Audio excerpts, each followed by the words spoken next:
All right, we are back with Coach Ben Boudreau going through the big 7-game road trip the Komets had back in January. Komets, to recap, got a 2-1 victory under their belt in Indy in a shootout. It was a really good game. Both sides, both goaltenders, terrific game. Now you go into Toledo and you're going into the Shark Tank, as it is in the Huntington Center, over 8,000 that night. But you go with Patrick Munson. You didn't go with the hot hand, Cole Kaler. But that's also, you turn right around 24 hours later, you got to play this game. But you go with Patrick Munson. Yeah. One of the things to really understand is with 3 goalies, you have 2 contract guys and you have you have one affiliate and you're working with another group. And typically what you're always doing is you're giving them the advantage and you're giving them the benefit of the doubt. And Patrick was on an ECHL contract. And so he was a great trooper. He'd practice hard. He'd be with us all the time, but he didn't get his fair share of games.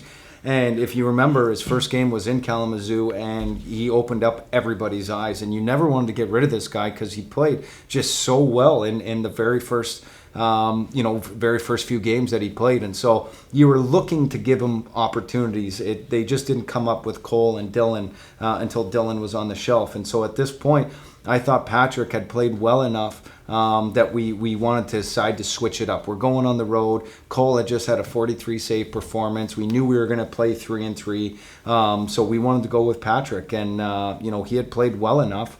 And one of the biggest things is people are going to say, well, you guys went on a 10-game losing streak against Toledo.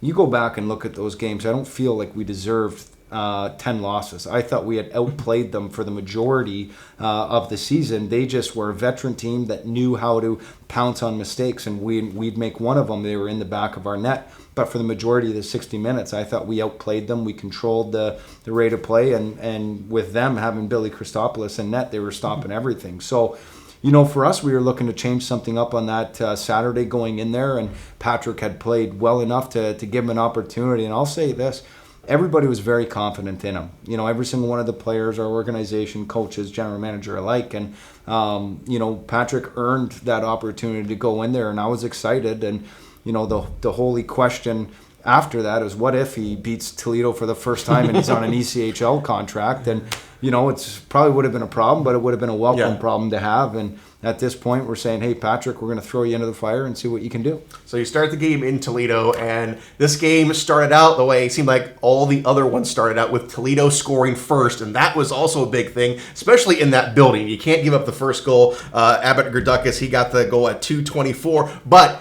you answer right back just a few seconds later, Anthony Petruzzelli, and we'll talk about Petro's game all throughout this little segment here. But the problem with Toledo, as I saw, was that you got behind. Yeah. And you can't get behind a veteran club like that when you've got a line of Josh Kestner, who won the MVP, Shane Birchback, and TJ Hensick. I mean, that line right there, probably the best in the league. And you got those guys out there, you can't get behind the 8 ball. No, you could keep going. Player after player. Toledo is a great team. They were coached by a great coach in Dan Watson. They've got great guys on the bench, and you got to give them a lot of credit. And I'll state for the Komets fans, I hate Toledo, just for the record. I absolutely hate them. Don't think I'm giving them too much respect.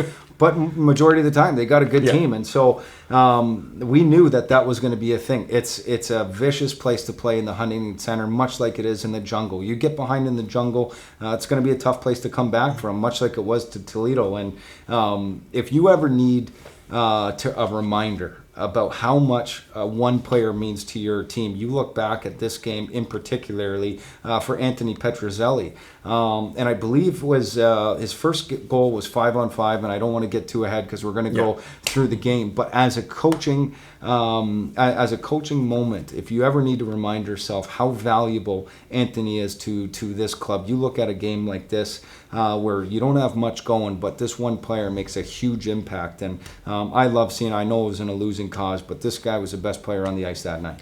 And again, you traded punches with these guys again all night long. You just couldn't get the lead. That really was the thing. And still in the first period, Winquist would get another one, but Petruzzelli again, he tied it up at the end of the first, and you're 2-2 going into the second period. Now, was that shorthanded? That was the shorthanded goal, unassisted. And here's the thing, in the summer, you look back and you say, okay, what can we build build. The things we did well, we want to show the team. The things we didn't do well, you want to learn from yourself. So we're going back, and I'm looking at the penalty kill and the shorthanded goals. And this guy is an unbelievable piece to our penalty kill. I mean, offensively, defensively, does it all. And I remember we lost the face-off, but he was shot right out of a cannon, intercepted a pass in the neutral zone, went down there and scored. And I mean, when you're looking for momentum shift in a game, I mean, this guy gave it to us. He gave us that confidence to come out of the first period tied, knowing that we were in that game at that point. Outshot in the first period, 12-7. Second period was scoreless, so you're going to have a huge third period. And again, you felt like if he just got that first goal, the tide was going to turn, but Komets didn't. Josh Kestner got his 20th of the season at that point. We're in January, and here's Kestner with 20 goals, and he was just completely devastating last year. Yeah, and it's like he was a Comet killer. I mean, we've seen. I remember reading an article, the kinetic Comet killer from Indy. There was lots of people that seemed to have their big games against us. And Kestner, the MVP, he's a Kelly Cup champion. He always seemed to show up, and he killed us the majority of the season. So you don't want to see somebody like that on the ice. And so when I saw him sign in Europe, we were very pleased. So yeah, you can't get the start the third period. You can't get that goal. But Gerdukas would get one to give them a little bit of a cushion. But Petruzzelli gave you some life. His first career hat trick. 15-12 was the time of the goal. So you had a little under 5 minutes still to work with to tie this game up. Yeah, I think we had actually just got Ben Jones down for the weekend as well, and he was coming in. I think he had his first points there, and he was a big piece too. And I thought he played really well there. And the power play goal was exceptional. McKenzie to Jones to Petruzzelli, if I'm reading correctly or if I remember correctly, and it gives you that life. It's like, okay, we're here. The wind was sucked out of your sails, but you're still fighting to the bitter end. So, PD, again, it seems like anytime you need a shot in the arm, he was there to give it to us. So Petruzzelli gets the hat trick. You go 1 for 4 on the power play. Toledo 0 of 4. So again, you give up 4 power plays. But every game with Toledo, it's a conflicting style because they're such a skilled team.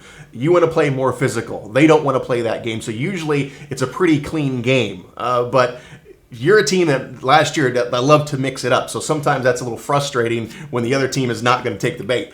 100%. I mean, we were looking to do anything to get them off their game. And, I remember the last series, the back-to-back series where we won. I mean, that to get to their body, force them to play the way that you want to play. Instead, that they were taking their game to us, and we were trying to play that skill game at times. And so our identity, we were a tough team to play against physically. I mean, we had a lot of firepower, but if we weren't hitting, we weren't using our body. I mean, we weren't playing that Comet style. And so I think we needed to be able to take that more in their face, get more of an aggressive approach, and make them change their game to play our style. So 4-3 was the final score. Toledo nips the Komets again. Now, let's talk about Billy Christopoulos. Another guy who just kind of fell, and we're talking about Dan Bakula, who was fantastic for Indy. Another guy who just kind of fell from the sky in Toledo. They lose Pat Nagel to a call-up. Caden Fulcher was injured, so Billy Christopoulos is now the number one, and he may have been better than the previous 2 number ones. I guarantee you this. They didn't want to play their contract guy. Nagel was in the American Hockey League. I mean, this guy was a godsend from heaven. I think he was in South Carolina. Yeah, and he was the number 3 goalie in South Carolina. And I remember calling Bergie and him. I've got a good relationship with Christopoulos' agent, and they said, hey, this guy wants to play games, but he's unproven. And anytime you hear, well, unproven, it's like, okay, well, you got to get some games to prove yourself. And if you didn't have rights or if he was available, let me tell you, it would have been a great get. And Toledo was in a situation where they made a trade to go and get him. And I think he was their number 1 star all year. I mean, the guy was unbelievable. And for goalies in this league, that's as good as you're going to get. And what made him so good? He stopped the puck. I didn't care. Like, hey, talk to a technical guy or anybody like this. You show me a good coach, I'm going to show you a good goalie. And a lot of the times it's the reciprocal way around. And so as a coach, I don't care. I'm not going to say, well, you're in a VH or this or that, the technical thing. If the puck doesn't go in the net, you've done a great job. And if it does, I mean, you let some goals in. So as simply as breaking it down, I didn't care how he stopped it. He always found a way to stop it. And whether it was unorthodox or whether it was routine, you could not get the puck by this guy. And we felt our game was so good at times. We'd outchance, we'd outshoot, we'd have so many more opportunities. But then you look back and you're losing by 2 or 3 goals. And we could not solve this guy for the life of us last year. Yeah, and you really couldn't even hang it on the defense for Toledo because, they weren't as good on the blue line as they had in years past. So he's seen a lot of pucks every night. And like you said, he was just stopping everything. Yeah, I think when you go back and look at the Toledo games, you'll see how many times we actually outshot them. And so if they got the lead, they had such a good goalie that they could rely on their goaltender to shut it down. And that was a really good game plan. In the 11th and final game, guess what? We got the lead. And then they were playing catch up, and that was the biggest thing. Yeah. So, you got to give credit to their defense core and their goaltending because I thought they were really tight back there last year. So, we're in the middle of the road trip. We're 1-1 at this point. Back-to-back games in Toledo. So we'll come back and have a look at that Sunday game at the Huntington Center. I don't know if this helps our cause for a coach of why we couldn't beat them at this point here, Shane. That's what you show the intensity of this game when two guys like that are grabbing each other and going at in overtime. I think what our message was hey, we got to play our game.